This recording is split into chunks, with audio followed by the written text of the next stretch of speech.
Good evening. Welcome to the show. Welcome to It's Not an Orbit's Dust with myself, Peter Wren, the lovely Lynda, the chatty Cathy, and Trevor. Just me. Hello. Yes, just Trevor. We Just haven't got Trevor. nicknames yet. Some guy named Trevor we picked up off the street the other day. Yes, just random Trevor. We call you now. I'm kidding. So, how's everyone been?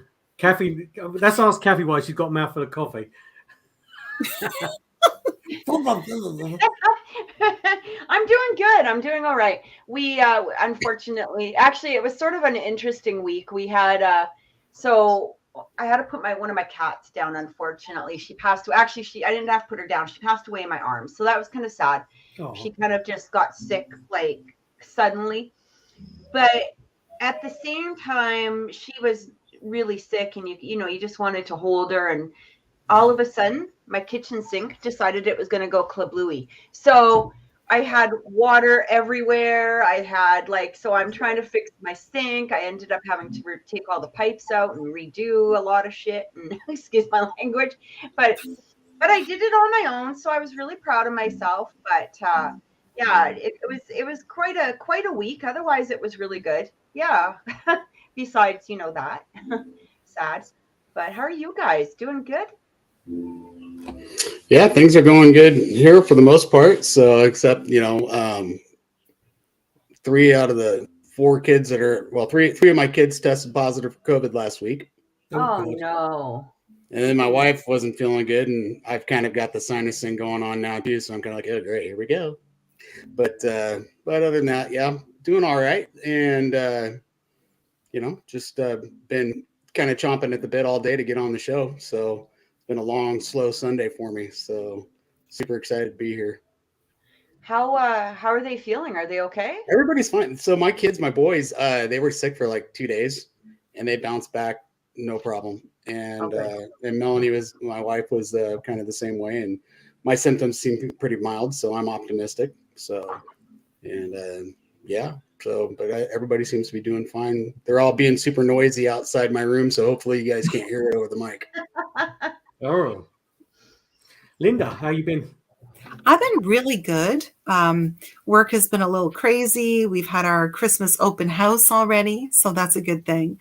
But it was a fun week because my daughter Arden, who's an artist, she invented the Hallmark Christmas movie bingo, which is really funny because now when we're really bored, we sit around with these little bingo cards, and it's pretty funny. So if anybody follows me on Facebook, they'll know what I'm talking about. It was a good week. It was a funny week, which is always a good thing. How about you, Pete? Oh, got 2 new puppies, which it's been quite a journey over the last couple of days. It's been actually really, really good. They're both 2 different personalities. One's one's the runt of the litter, and he's quite a lot smaller than his brother. And the other brother is obviously bigger, and he's very much domineering over his little brother, but he's very protective as well. So, and it's really cute to see like 2 different personalities where one's kind of reserved and just takes things in his stride, and the other one's like boing, boing, boing, boing, boing, boing, bouncing all around the place, trying to chew on like table legs and stuff like that, on your feet and stuff like that. But it's been good. It's been really, really good. And in the paranormal world, it's weird over the last week. I've had a lot of requests that have come through from the States. And I was talking to Trevor earlier on about going down to see him in the new year as well. But there's a few places. A friend of mine's a tour guide, and that I'm going to be lining a few things up in the new year just to go down south of the border. So I'm very much looking forward to that, and just kind of kicking back really. Looking forward to Christmas as well. Santa's going to bring me some really good pieces of paranormal equipment as well, which I'm really looking forward to as well. So if you I'm still hoping that I get my wish. What's that? Go ahead. So I'm hoping Santa delivers my wish. Do you remember that was Peter on? You asked everybody on Facebook what you wanted Santa to bring him, and you wanted me? I had a special request. Yeah, you wanted me on top of your Christmas tree. That'd be very under the Christmas, not on top of it. I don't want you to break it. But under the Christmas, wrapped in a big bow. My very own Peter. I can life size cut out myself, and you can have. Linda's pretty good at crafts. She might be able to whip one up. Make a latex doll of Peter. That'll sell good. That would definitely sell good. Oh dear. Anyway, moving on.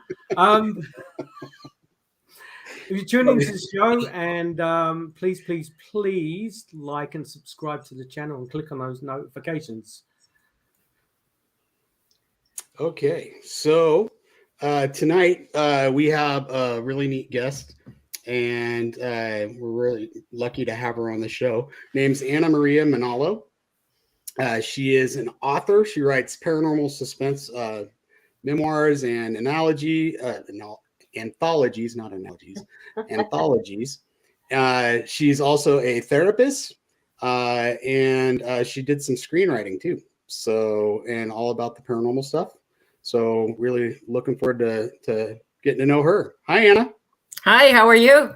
Hi, Anna. I'm good. How are you tonight? Pretty good. I'm glad to be here. Yeah. So where are you located? I am presently located in Pennsylvania, southeastern corner, practically into New Jersey. But next to me is New Hope, which has a lot of ghost stuff going on. A lot of ancient, well, not so much ancient, but haunted places. Have you been a lot of your work, or it sounds like most all of your work is based off of personal experiences? Is that correct? The first book that I wrote actually trails through the beginnings of me as a child and then going into adulthood. And then actually I had a stint for about 1.5 years with MUFON, the Mutual UFO Agency.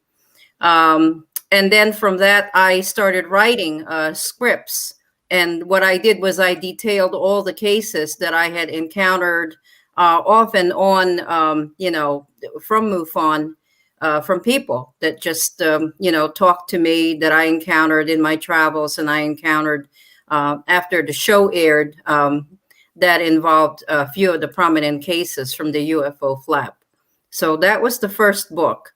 The other ones are actually, accounts from other people that I have encountered.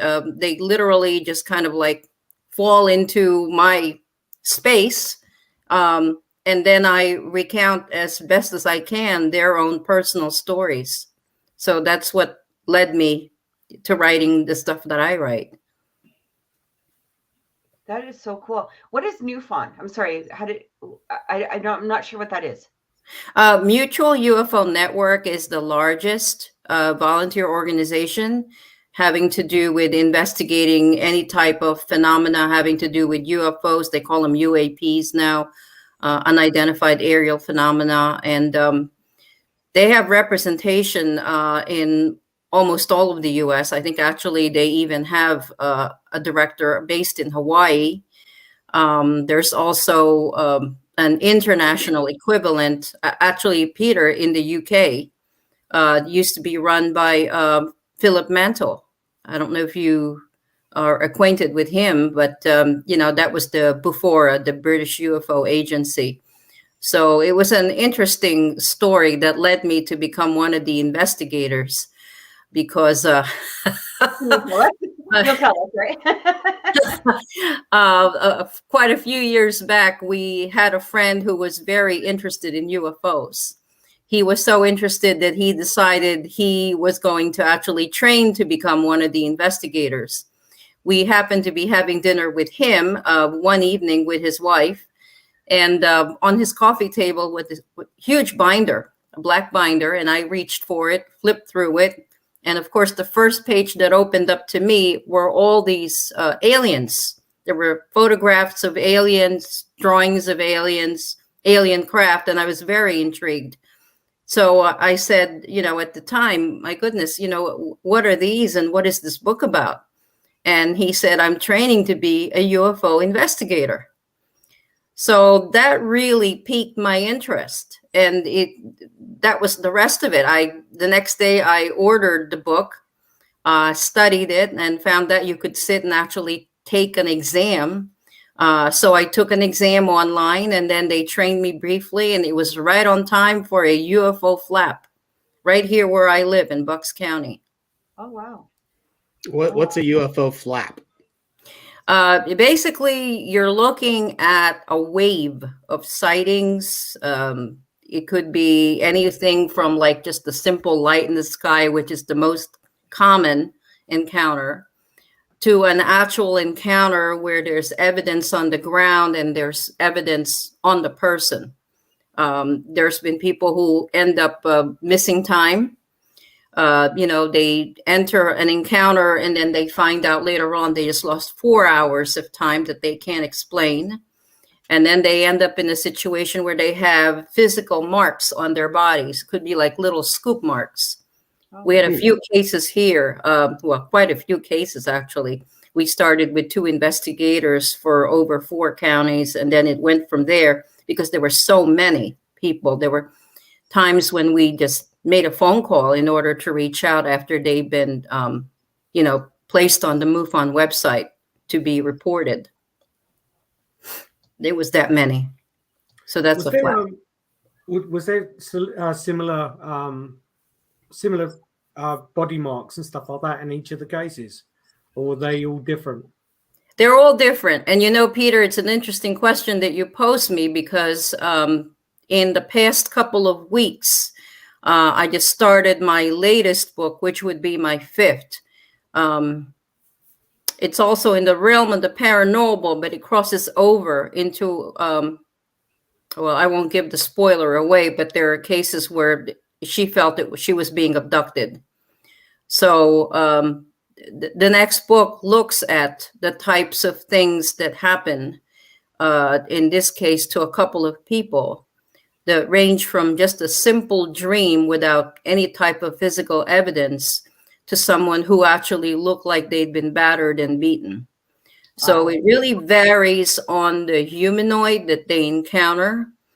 It varies, I would say, with the person, how they're perceived, or if they're reacting in fear. These people are just simply picked out of the blue. They don't know why.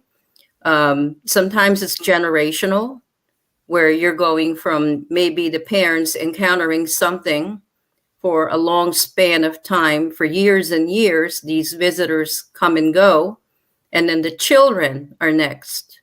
And it follows them somehow, whatever those things are, into adulthood. Wow. Wow. That is So there's a lot of people. I'm sorry. Go ahead, Kathy. I was just going to ask, so there's a lot of people with multiple encounters then? Yes.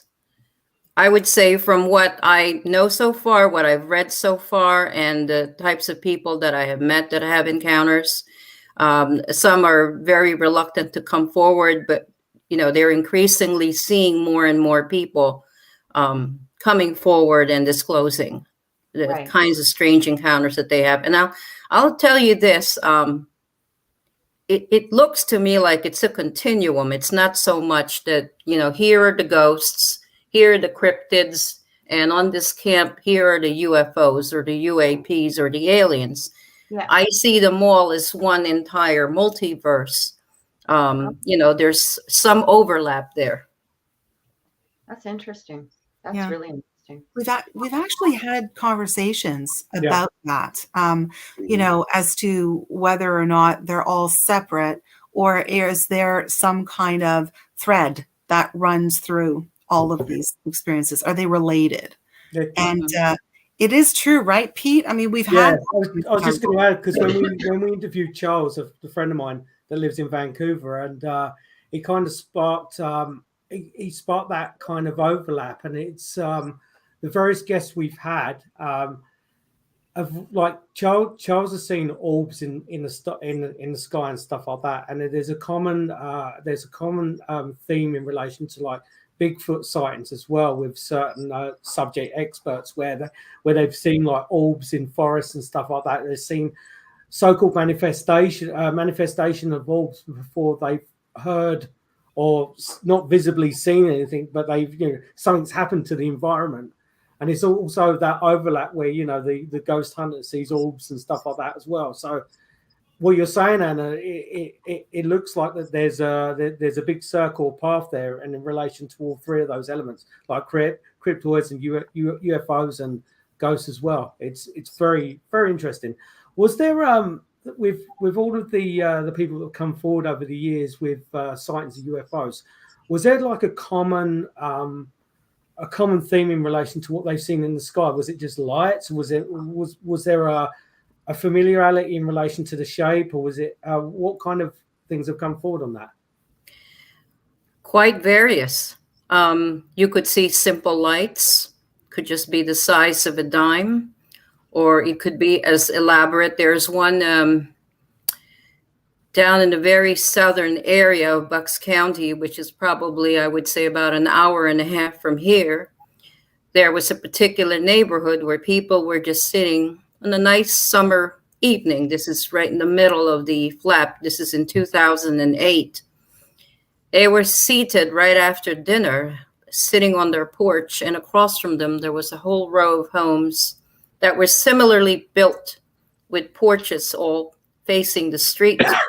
And because this is an older community, everybody knew everybody. And they were kind of just relaxing. You know, you could hear the crickets if you picture this, you know, a little soft wind blowing. And then the next thing you know, this lady looks up, she's smoking a cigarette. And right above her is this huge red object that's shaped like a cigar. Wow. And we're not talking a pinprick of light. We're talking something bigger than my head. It was obviously about 500 feet maybe or less. And it was incredibly quiet. She said that there was nothing. The sounds were all deadened. Okay, and here's a commonality there for those of you folks who have encountered ghosts. There's a silence that precedes any type of these sightings. And in this case, there used to be frogs and crickets because they're sitting outside at twilight, and suddenly all those sounds are gone. And then they see something that is hard to believe, and it doesn't quite compute to the mind. How far up is it? But it's an object that's moving maybe 5 miles an hour, which is an impossibility for normal craft. A normal craft probably would have crashed. It didn't have any wings. It was just a cigar-shaped object. And I actually saw something similar to that, but it was round. And it was very much like, you know, you had described with this lady. It was, I don't know exactly how far above me it was, but it, you know, it was a big round, bright orange, you know, and it just hovered. It hovered, and I'm not exactly sure how long, but it was enough for me to eventually yell and you know, get some people, like my daughter came out, my neighbor came out, and they saw it and just like, holy, you know, like, Jesus. What is that? What's that? What is that? They probably said. Yeah. We were all in, you know, and then it took off so fast though. Like it hovered and it was pure silent. But then when it took off, I mean, I've never seen anything. We don't even have a jet, you know, like our military jets will fly across, and it went so fast, and you could see it, you know, you could see it towards the edge of the city. Even it was so bright, so orange. And it was amazing. And then you have the kind that, you know, a lot of people, like you said, Cathryn, you can't tell how far it is from you because you have no frame of reference. Right. Yeah. It's hard to tell really whether is it close or is it not, unless you're feeling some kind of heat from it. And there's some people who've had encounters where whatever it was so close to them, they could feel some kind of heat radiating off of it. Yeah. Yeah. It was, I mean, it was already a warm night, you know, when it was, I believe it was like closer to the end of August. So it wasn't, you know, it wasn't cold out already, but it was amazing. Like because it was just there. All of a sudden it was just there. Like I never saw it coming. I never saw how it got there. It was like I was sitting on the front step, and then boom, I looked up and there was this orange, and I don't remember walking to the end of the sidewalk to take a closer look at it. I was just like at the end of the sidewalk, I guess is the best. I might have been, you know, just, stunned, as I was walking. But yeah, I just, it was crazy. And the funny thing is I was holding my cell phone. Of course, these were the old cell phones. Like, I think it was like the first Samsung, because my son was about 5 at the time. So it's at least 10 years ago. And the cameras on it were crap anyway. But, if I had been more aware, I probably would have been able to take a picture. But you're just so stunned at the fact that you're seeing this thing to begin with. Like, you don't think about it. I know, Trevor, you were going to ask a question. I didn't mean to interrupt you earlier. What were you going to ask? Oh, no. Well, we were kind of talking about the correlation between, paranormal and UFOs and cryptids and things like that. And I was just kind of thinking about, I think there's a lot of belief about interdimensional beings, and then being able to travel through dimensions. We talk about portals, that apparently, that spirits are able to use to go to the locations. And I was wondering if there was ever any correlation between, have you ever heard anything of a comparison like that before, where, interdimensional travel and ghosts and... Well, it's interesting because this most recent book that I'm writing right now delves into that. I actually didn't expect it. It started just as a simple conversation between me and another author. The author you guys already probably heard of is Tom Conwell. He's been, doing conferences and things of that nature for over 20 years. And he used to be a paranormal investigator, looking at ghosts, things of that nature, as his son still is. And then he switched into looking at UFOs because of his background in technology. He was trying to make meaning of trends and patterns and things of that nature. And then he stumbled upon a woman who lived a few hours away. And it's interesting how Facebook tends to unite people that normally would never have met, as we are tonight. And it leads to some very interesting revelations you normally wouldn't be privy to. So, Trevor, when you talk about an intersection, and I'm hunting for a title for the book, but this is definitely an intersection between something that is an entity and other experiences that tell me that are more of a supernatural, disembodied spirit type of nature. I couldn't quite classify what the person was encountering in the first few times of the conversation, and neither could Tom. We were really at a loss. And as he delved more and more into it, the human mind tends to like to try to classify what they're experiencing, Cathryn, like you're trying to figure out what you're seeing up there. Yeah. We try and grapple it and make it as three-dimensional as possible because that's where we operate from. We can't really go higher than that. Yeah. Or we would be dead. Okay. So, but that's just my theory. So right now, since we're encased in a human brain, all we can do is categorize and give it a label so that we can make meaning out of it. And this is one of those things where we couldn't quite put meaning into the experience or the reason for why it even began. And that is the crux of this book that's coming out. And I don't have a title for it yet. So if you guys have some ideas, that would be great. Helter Skelter Afterlife Investigation says it's interesting. It sounds like both alien and ghost experiences are met with a choosing. Like, why has it chosen me? And do you find that, like, the people that do encounter the alien to the ghost, like, do you find it's like, is there a mix between them? I think for the most part, by the time I talk to these people, they've already classified it in their mind as either an alien encounter or something that is earthbound, a ghost. Right. I haven't met too many until this particular case where there is an intersection. I've heard of people talk about having sighted Bigfoot and then having, as you mentioned before earlier in the show, Peter, sighted a UFO at around the same time. But ghosts and alien entities, no. What I do notice is that the people who tend to experience these things tend to be a lot more open, or maybe are ready for this type of experience. It's as if you're in a situation where you're being primed to be able to understand or be at the beginning of an awareness.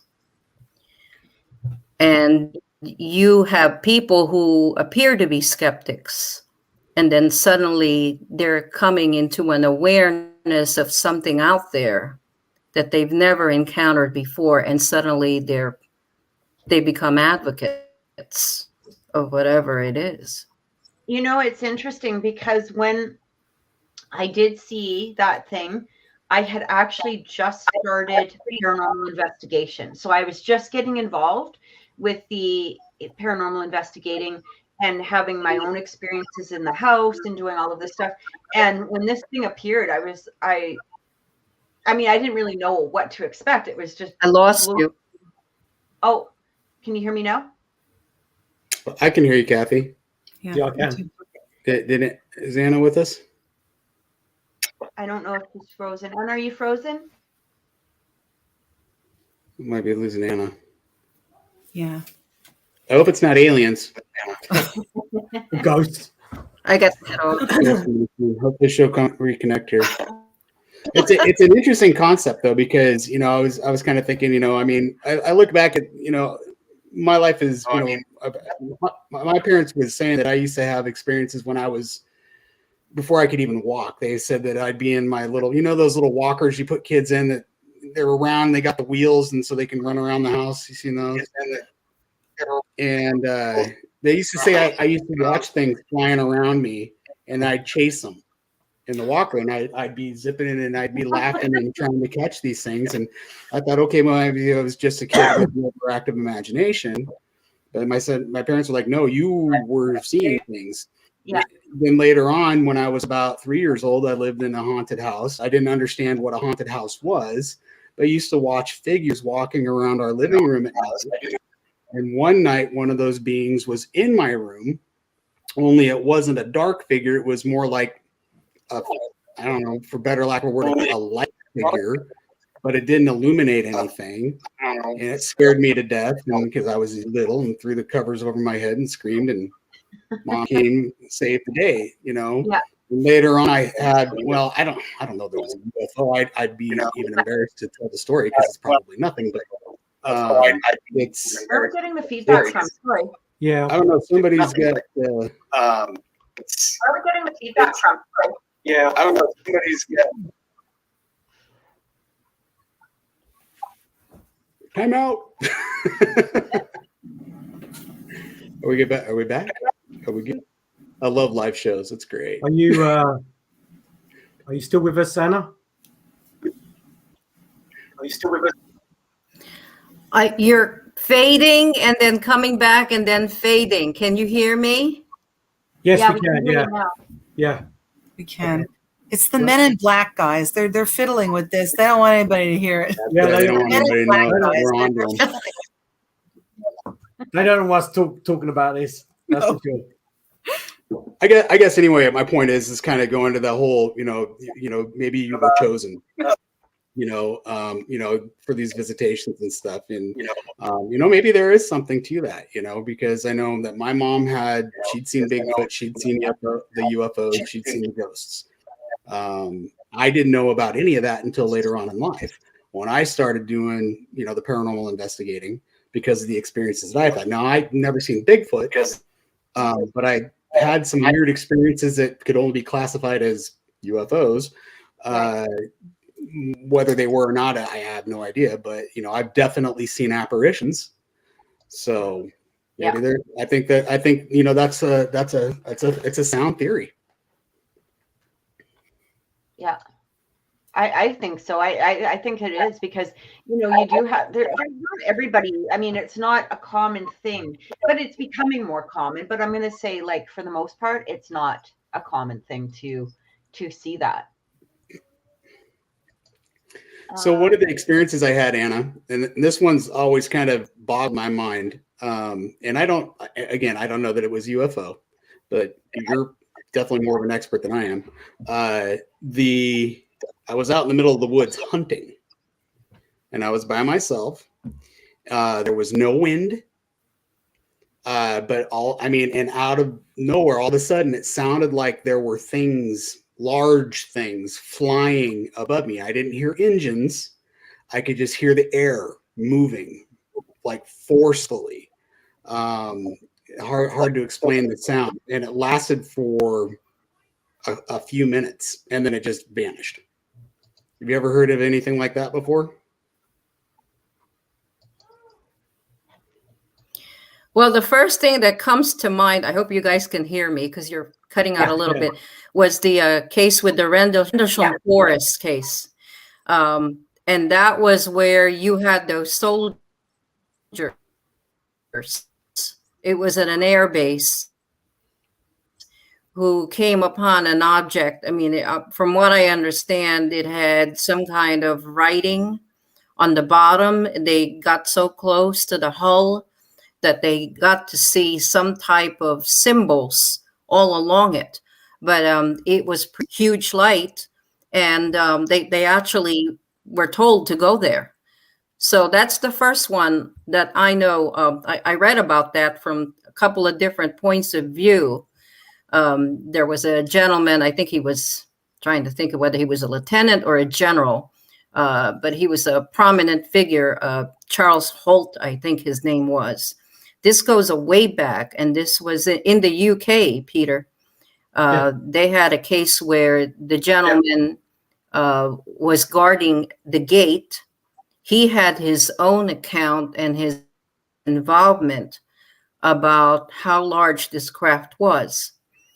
A whole bunch of them, when they got to the area, one of them actually touched the craft. And supposedly it was levitating. It wasn't even like sitting on the ground per se. And then later on, it left marks on the ground. It was totally scorched. So you have all kinds of evidence, what they would call a CE2. That's their own terminology, close encounter of the second kind. But that's what it reminds me of. That was a pretty prominent case. As far as my own investigation, I don't recall anything where someone got that close, but there is one that was close to here. I'm sorry, you were asking a question?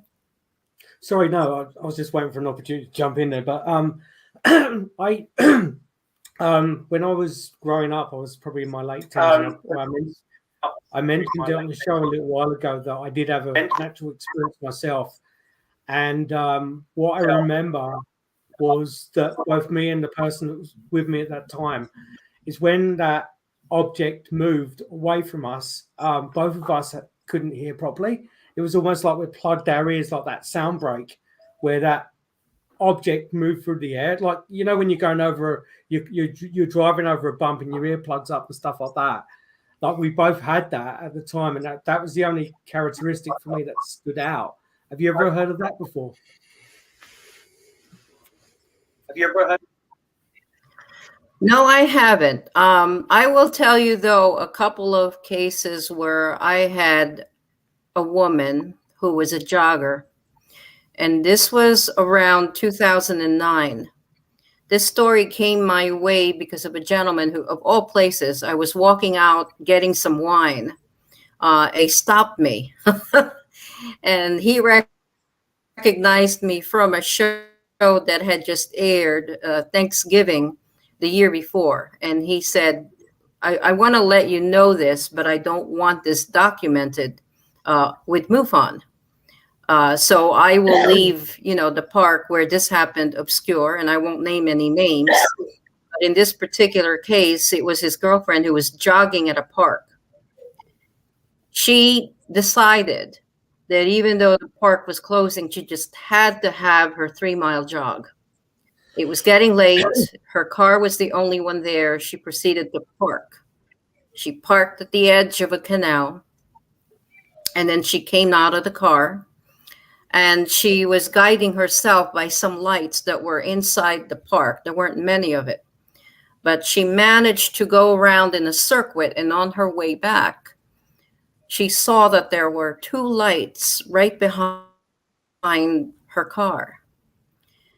And just like any other normal human being, she would, she thought, okay, I think the police are here because I'm not supposed to be here after dark. So she started to rush. She started to run towards it.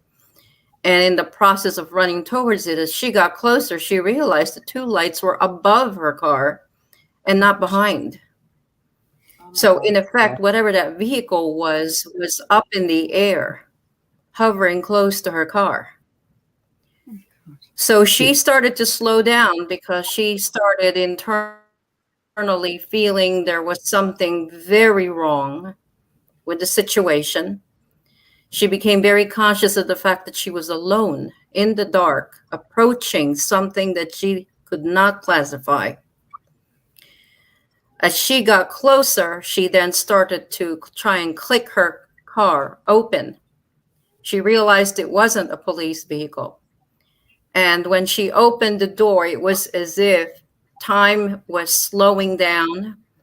She felt herself opening the door, but somehow it was almost like a nightmare. She was having a rough time moving.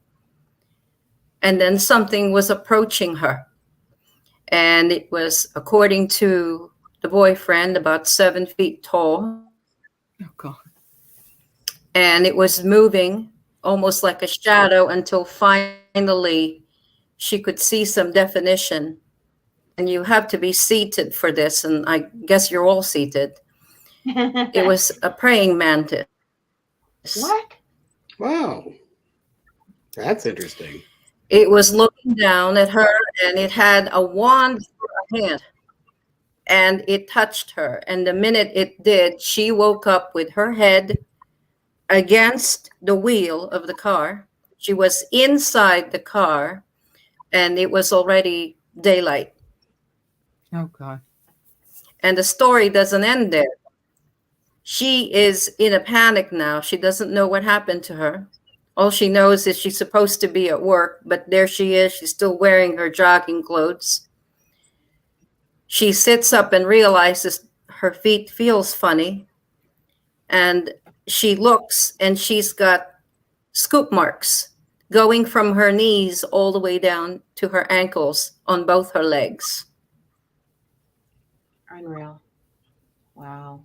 Now, when you say She contacts scoop marks, the boyfriend to come. They're like divots, or like They're like how do you describe them? depressions. Depressions. Okay. They're depression marks. They're like if you had a dimple on your face. Picture them being larger and deeper and being in equal distance all the way down your legs. Now, It are was these, as like, if something that someone would be had made scabbed an over, or indentation. is it something that's like scabbed over, or is it I'm sorry? like bleeding, or how does that work? No, it was totally bloodless. There was Okay. no blood. It was just a deep depression on both her legs. She didn't go to work that day. She was very distraught. She ended up going to the doctor. The doctor couldn't classify what it was. And she couldn't explain what she went through. She couldn't tell him what she had seen. Interesting. And it went unreported. Oh, my God. I've never heard of like a close encounter with a giant praying mantis like that. That's a new one for me now, because I've heard the humanoids, and there's actually one of my paranormal investigators has had close encounters with, he calls them the Greys, and to this day he is terrified of the Greys, because he kind of described that same. I think that's a commonality with a lot of these, the sleep paralysis, or they can't move. and things are starting to happen around them and they can't get away from it. Because we hear that a lot in the paranormal field as well. You know, people talk about sleep paralysis and night terrors and things like that. You know, and once again, we kind of I'm drawing back to that correlation we were talking about earlier of how intertwined these things really may be. Yeah. So we had a guest on the show a few months ago, and he went through a childhood experience that he had. Do you remember John Hoyce? John came on the show and he mentioned a kind of character that was on TV when he was younger and stuff like that, and that was his familiarity to it. And there's a psychological reasoning when you see something and your brain can't process exactly what you're seeing at that time, so your brain it maps out something that is familiar to you. So it could be something that resembles a prey mantis, but that was the thing that was focused on her mind at the time. So it could have been similar to that. But that was the thing that she associated to that. There's a medical term to it as well. But yeah, interesting. We've had also as well about 2 years ago, I interviewed a very good friend of mine from the UK as well as a part of a UFO society back over there, and there was multiple claims at one point of aliens that have the characteristics of beetles and insects and stuff like that because of the same thing as well. They had antennas and stuff like that as well. So there's a correlation there for sure. Anna, have you had your own personal experiences?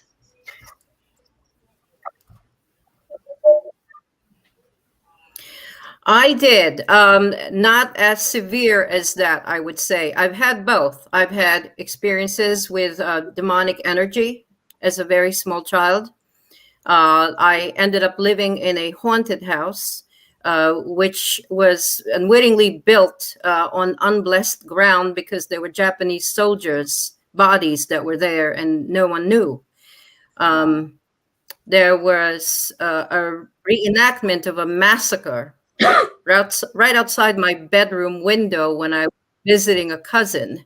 I heard it. Well, let me backtrack a little bit.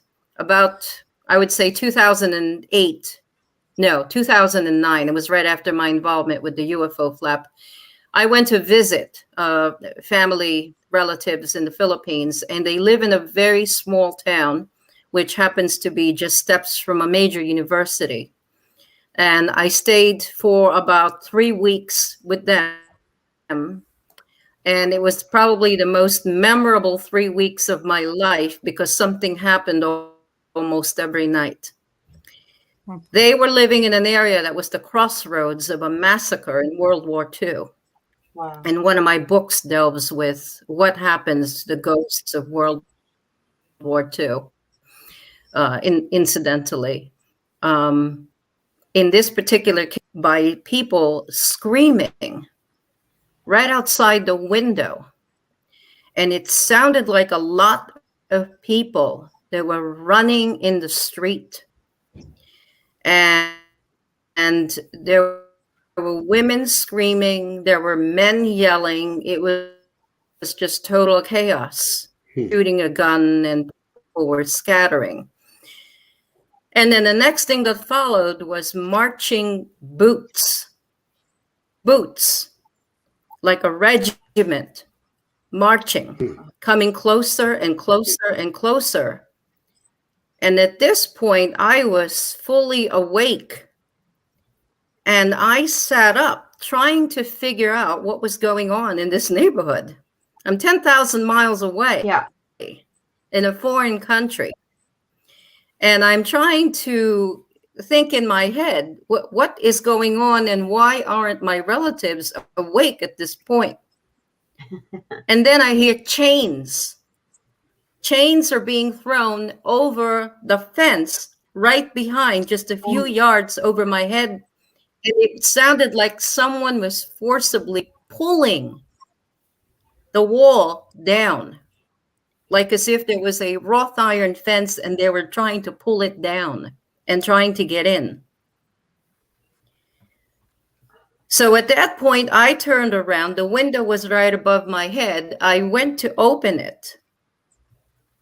to check to see what was going on, which is probably not the safest thing to do. And then I looked and there was nothing. The sounds were all gone. It was dead silent. Wow. Had your relatives had experiences there as well before that? Yes, they've had quite a myriad of experiences. And the next morning when I sat down to breakfast with them, I think they were already expecting it. And one cousin said to me, "So how was your sleep? Did anyone visit you?"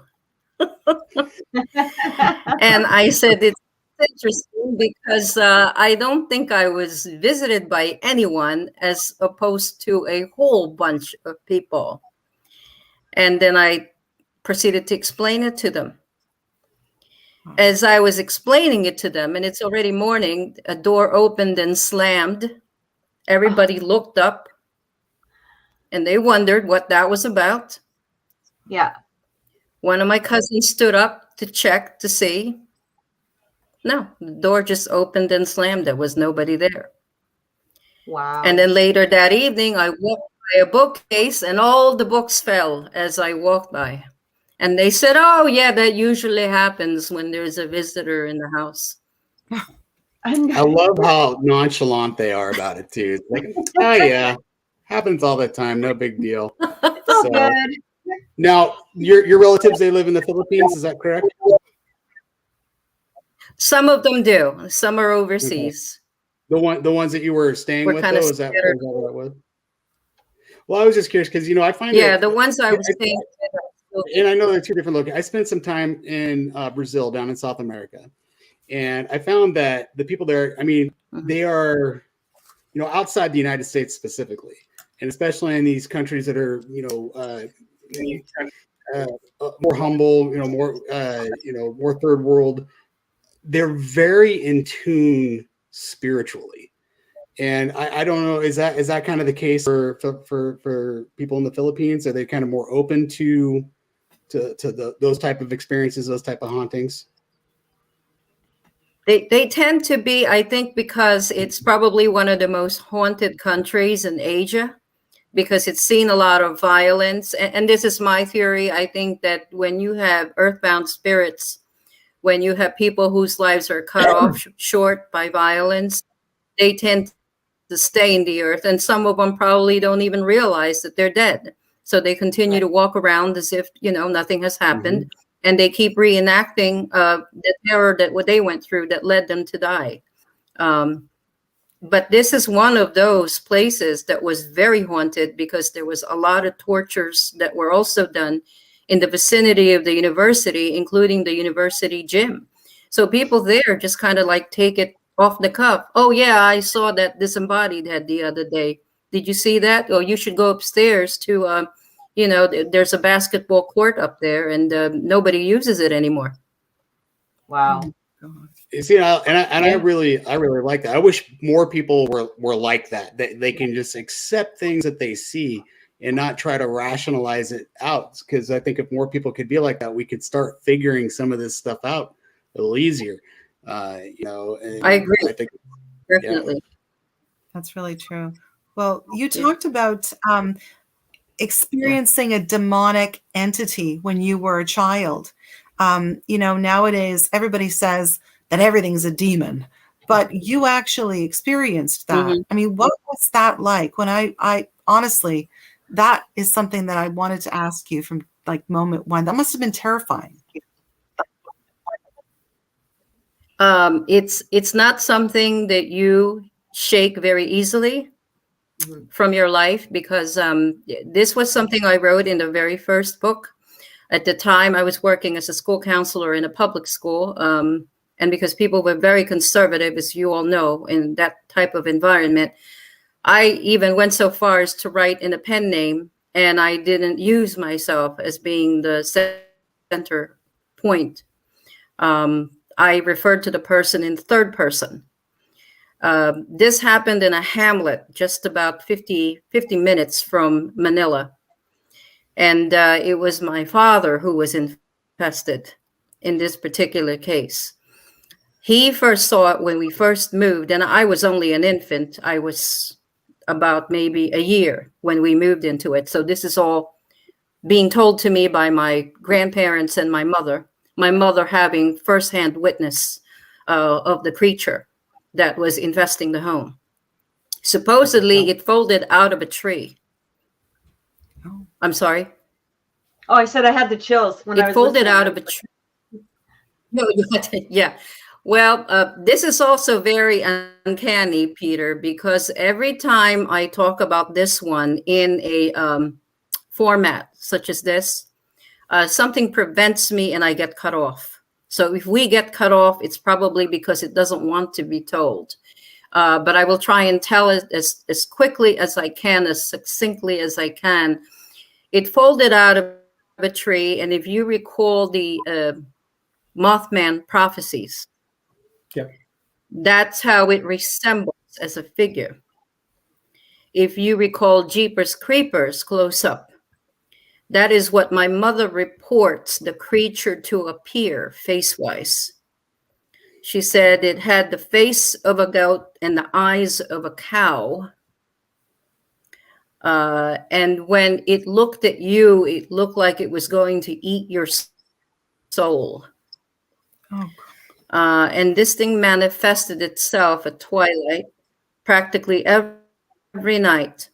My father was a writer like myself, but he did it freelance and he did it full time. And his study was where that thing would appear. And the window went from one end of the room to the other and all the way to the ceiling. And this creature covered the entire window. Wow. And according to my mother, it had a wingspan over 6 feet. It was the wings of a bat. How did we know it wasn't Mothman, or maybe perhaps even an alien, is the next question I was asked. But I will tell you this. One particular evening, we had a live-in maid. She started screaming because she walked in to give him some coffee, unexpectedly encountering the creature, clinging to the window and looking down at my father, who was immobilized. She ran out, went down the steps. My mother ran up. She opened the door, and there the creature still was. She went to the other side of the room and grabbed the cross. This is a Roman Catholic country. Walked over to the creature, and she's very courageous, and faced it with the cross. It just reacted itself, covering itself like a vampire, shielding its eyes from the cross. And then it proceeded to effervesce down towards the bottom of the window and out. So she succeeded in terrifying it with a symbol, a religious symbol. Well, I think so that's my faith too, that she had to face such a creature. You know, I think that's 90% of it, is that strength that she showed, that willpower to stare to, I mean, that she had the wherewithal to do that to begin with speaks volumes about the strength of your mother. That's amazing.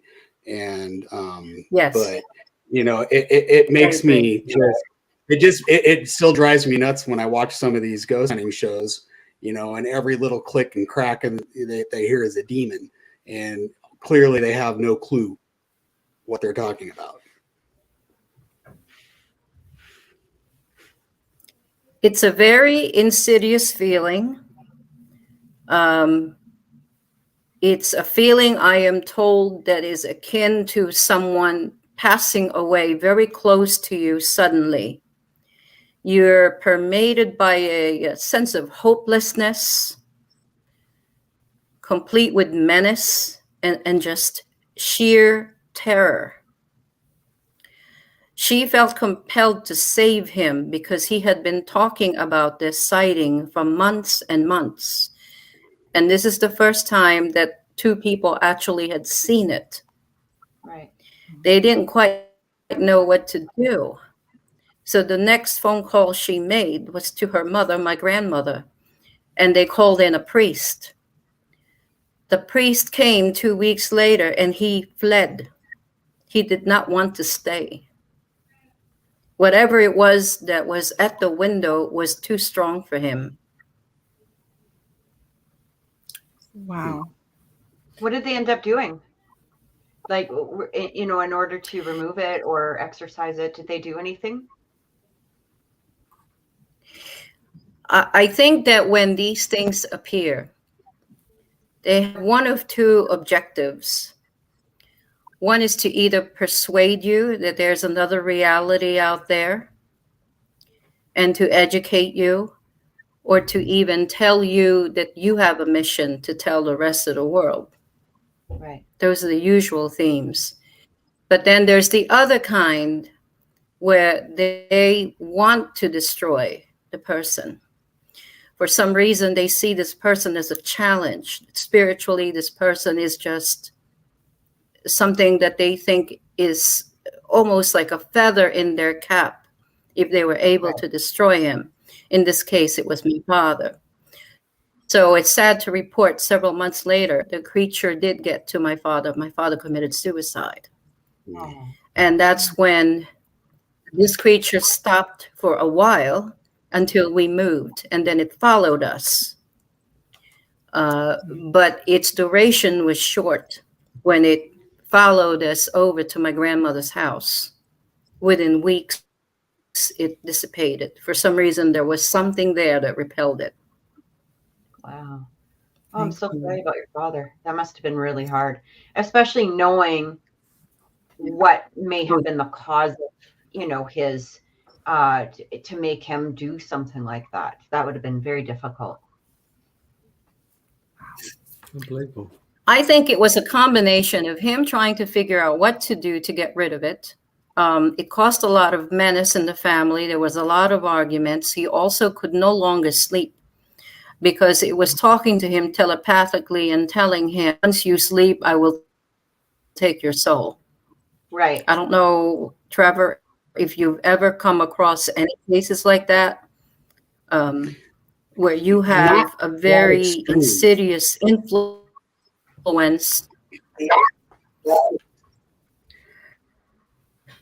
Not that extreme. I get a lot of, not that extreme. I mean, I have cases of people who are unable to sleep because they're having sleep paralysis and things like that. But I haven't had anybody talking about being communicated with telepathically or hearing those voices that that they're going to lose their soul. Thank goodness, because I'd be like, okay, here we go. It's so fortunately rare, and the problem I think that we have though is that we have this overwhelming misinformation being given out about what a demonic haunting is and what those signs are. And I'm really grateful that you're here to kind of tell that story so that a lot of our viewers can kind of get an idea. It's like, oh, okay, it isn't like what we're seeing on television. This is kind of what we need to watch out for. Yeah. Brilliant. I don't know if you recall the movie The Exorcist. Mm-hmm. That's based on a real case. And to me, it comes pretty close to what happens to people. What happens to the people that are around them, the clergy that ends up getting impaled. I'm trying to remember segments of the story. It could be I'm mixing it up with something else, but there's a lot of truth to that particular film, which is not exaggerated. The Conjuring is also based on a case. I think it was something from Lorraine and Ed Warren. Mm-hmm. There are some cases in there that have merit. Yeah. The Amityville, I don't know. I know it was also one of their cases. How much they dramatized it and exaggerated it, I couldn't tell you. Yeah. But these things are not fun. And, when I talk about haunted objects in one of my other books, it's a cautionary tale. What happens when you encounter one of these things and you don't realize what you just purchased or what was put on consignment in the case of these 4 people in their shop. Next thing you know, things are unraveling. The business is tanking. People are arguing. There's people that won't go into the shop anymore. It's just a myriad of nothing but bad, unfortunate accidents, and it just keeps going until you get rid of whatever Right. it is. Yeah. Totally. Oh, for sure. Thanks very much. Thanks very much, Anna. Sorry, my throat's going. I'm not getting emotional. It's just I'm getting. You're not getting a demon in your throat, are you? No. So Anna, just closing. Just tell everyone in the audience where they can find your books. You can find the books on Amazon. Probably the fastest way is also to go on my website, Anna Maria Manalo author.com. I can go on Facebook, Instagram. Sometimes I'm also on TikTok, of all things. Never thought I would find myself there, but yes, I am You there. and me both. Yeah. Perfect. So Okay. the latest release I had was released 2 weeks ago. I'm sorry, Trevor, was I interrupting you? Nope. Okay. No? Okay. I don't know if you can hear me. I'll just shake my head. No, keep going. You're good. I think there's just a delay. Oh, okay. There's My a bit of a lag. The latest one is called Unholy Structure. And Unholy Structure is also available on Amazon. So they're all there. Perfect. And they have really good ratings. So if anybody likes Amazon ratings like I do, they're rated very highly. So definitely check them out. Yeah. And just to add to Anna as well, my 3 books are under the same publisher as well, and they are freely available on Amazon as well. No, I'm only joking, Anna. Thanks very much for tuning in, guys. We'll be back next week with another show, and have a great week, and we'll catch you next Sunday. Anna, thanks so much. Thank you so much. Anna. Thank you. Nice to meet you all. And you. Have a good night. And you.